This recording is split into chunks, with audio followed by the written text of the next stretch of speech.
A side of immigration we don't often see that affects our valley. Border protection has long been a hot-button issue. Many barriers or fences already exist, but often they're not enough. 8 News Now reporter Karen Castro traveled to the Arizona-Mexico border and shows us the existing infrastructure and what it would take to truly make this wide swath of land secure. Karen? Yeah, that's right, Denise. So the Southwest International Border extends about 2,000 miles, as shown here. About 700 miles of it has fencing. The rest has other types of physical or virtual barriers. Now, we traveled to the border town of, or rather 5 hours south of Las Vegas, to the border towns of Yuma and San Luis, Arizona. This is where we got a first-hand look at how U.S. Border Patrol agents are curbing illegal immigration and drug trafficking. We'll be right at the U.S.-Mexico border here in a few minutes. Agent Fidel Cabrera is one of more than 800 men and women in uniform with the Yuma Sector U.S. Border Patrol. Among their many responsibilities, they're in charge of protecting 126 miles of the Southwest International Border, covering sections of Arizona and California. We're out here every day, pretty much. The agents are out here making sure there's nothing coming across.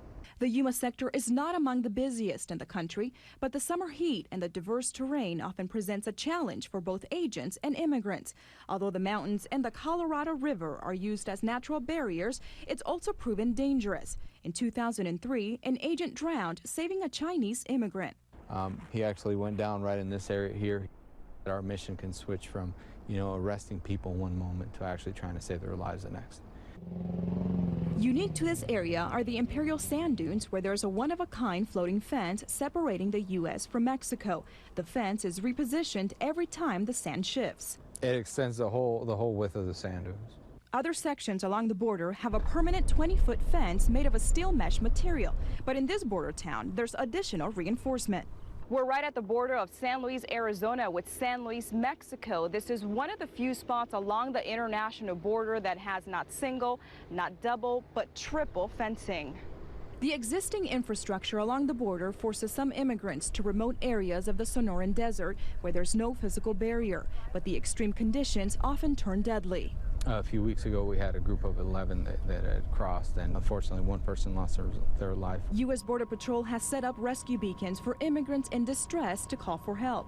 The federal agency also uses other types of technology for detection, especially in areas where there's no physical or natural barriers. Obviously, there's cameras and different types of sensors that we use.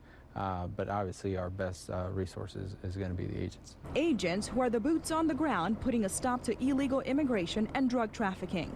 A lot of the destination is the bigger cities, whether it be Las Vegas, Los Angeles, Phoenix. In 2016, Yuma Sector Border Patrol arrested more than 14,000 immigrants. That's more than double compared to the year before. At its peak in 2005, there were more than 138,000 apprehensions. Obviously, it's a matter of national security. Now, ports of entry are also under heavy surveillance. In fact, agents with the Yuma sector are working out of McCarran International Airport. And coming up tonight at 11, we'll have more on what happens after immigrants are deported, as many of them end up stranded far away from home. Denise? All right, Karen, we'll see you